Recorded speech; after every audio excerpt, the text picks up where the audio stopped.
AEM 21-8223DC and 21-8223DP air intake systems are engineered to add horsepower and reduce restriction compared to OEM air intakes, and they come with a lifetime limited warranty. AEM intakes utilize a reusable dry flow air filter. These oil-free filters are durable and very easy to clean. AEM 21-8223DC and 21-8223DP air intakes fit 2008 to 2010 Dodge Challenger models with 6.1-liter engines, 2009 to 2010 Dodge Challenger models with 5.7-liter engines, and 2009 to 2010 Dodge Charger models with 5.7-liter and 6.1-liter engines. See the AEM catalog or aemintakes.com for complete model details. These air intake systems are not legal for highway use in California or other states adopting California emission standards. Check aemintakes.com for up-to-date information on emissions legality for specific parts on specific vehicles.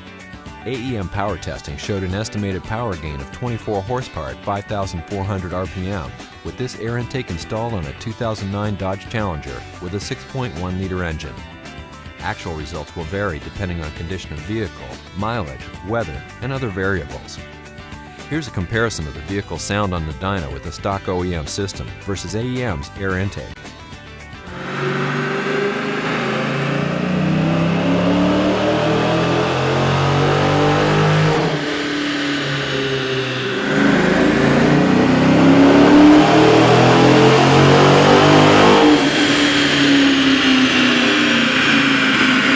AEM air intakes come with detailed instructions which include pictures and diagrams.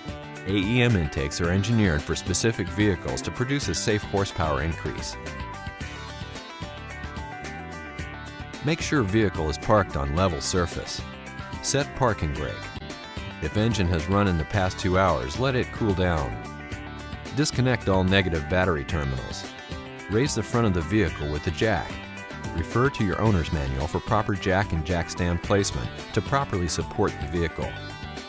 Support your vehicle using properly rated jack stands before wheel removal or while working under the vehicle.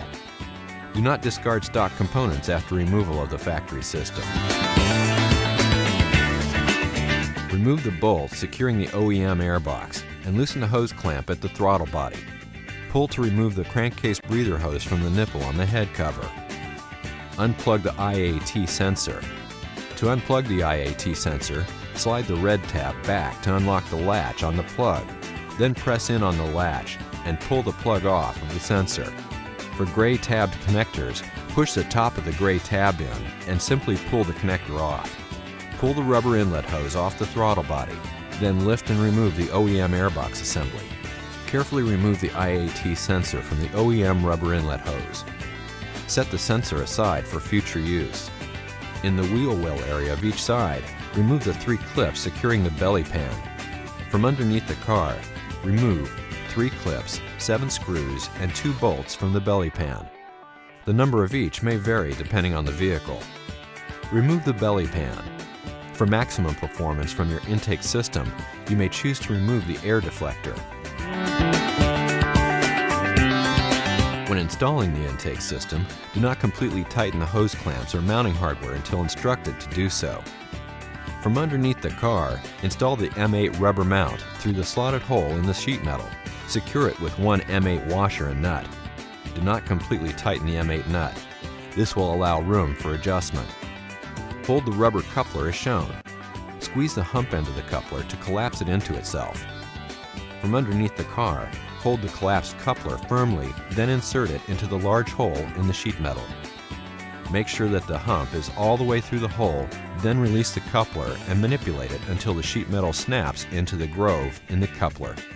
Orient the coupler as shown. Install the grommet into the lower pipe and attach the filter with one number 56 clamp. Carefully install the IAT sensor into the grommet. Install the lower pipe assembly using one M8 washer, one M8 nut, and one number 56 clamp.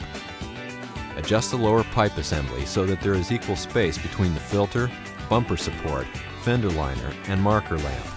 When a good fit is achieved, tighten both nuts on the rubber mount and the number 56 clamp. Because Because the stock IAT connectors and wire colors may vary between Dodge vehicles of the same model year, your AEM intake system includes a universal IAT extension harness kit. This kit must be spliced into the existing wiring.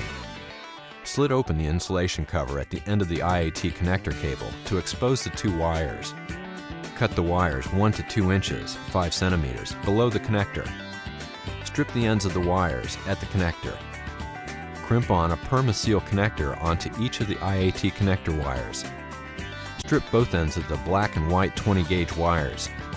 Crimp a PermaSeal connector onto one side of the black 20 gauge and white 20 gauge extension wires. Strip the ends of the cut IAT wires near the throttle body. Crimp the stripped stock wires into the PermaSeal connectors of the black and white extension wires. Because the color of the stock wires may vary with each vehicle, pay close attention to the following process. Crimp the IAT connector wires to the opposite end of the black and white extension wires, but ensure that the IAT wire colors are properly matched. Using a heat gun or other safe heat source, heat shrink each of the PermaSeal connectors until clear sealant comes out of both ends of the connector. Slip the protective convoluted split loom wire cover over the newly extended IAT wire harness. Trim as needed. Route the IAT extension harness beneath the throttle body and towards the driver's side of the engine. Route the IAT harness extension and attach it with the 2 zip ties. Position the female IAT connector next to the lower intake tube. From underneath the vehicle, plug the IAT connector onto the IAT sensor in the lower intake tube. Be sure to pull the red lock tab up to secure the connector. When installing the intake system, do not completely tighten the hose clamps or mounting hardware until instructed to do so.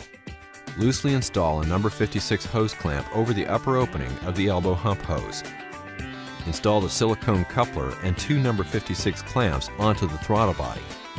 Slide the coupler all the way onto the throttle body and secure it by tightening one of the number 56 clamps.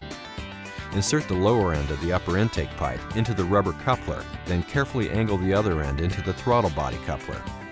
The clamp on the rubber coupler may need to be extra loose to achieve this. The lower end of the pipe should be inserted into the rubber coupler to a depth of about 3/4 of an inch to 1 inch. Slide the pipe all the way into the throttle body coupler until it bottoms out. When proper fit is achieved, tighten the 2 remaining clamps. For most application, install the supplied 1/2 inch inside diameter hose between the crankcase vent on the head cover and the nipple on the upper intake pipe. Secure the 1/2 inch hose with 2 small hose clamps. On some 5.7 liter engines, connect the stock crankcase vent hose to the supplied plastic adapter nipple. Connect a 4-inch section of the 1/2 inch inside diameter hose onto the other end of the plastic adapter nipple. Connect the hose to the intake pipe and secure it with the small hose clamps. Install the belly pan with the 9 clips, 7 screws, and 2 bolts removed in steps 5 and 6. Position the inlet pipes for the best fitment. Be sure that the pipes and any other components do not contact any part of the vehicle. Tighten the rubber mount, all bolts, and hose clamps. Check for proper hood clearance. Readjust pipes if necessary and retighten them. Inspect the engine bay for any loose tools and check that all fasteners that were moved or removed are properly tightened. Reconnect negative battery terminals and start the engine. Let the vehicle idle for 3 minutes. Perform a final inspection before driving the vehicle. It will be necessary to check AEM air intakes periodically for realignment, clearance and tightening of all connections. Failure to follow the above instructions or proper maintenance may void warranty. Go to AEMintakes.com to find products, download installation instructions, view dyno charts showing estimated horsepower gains, and for other product details.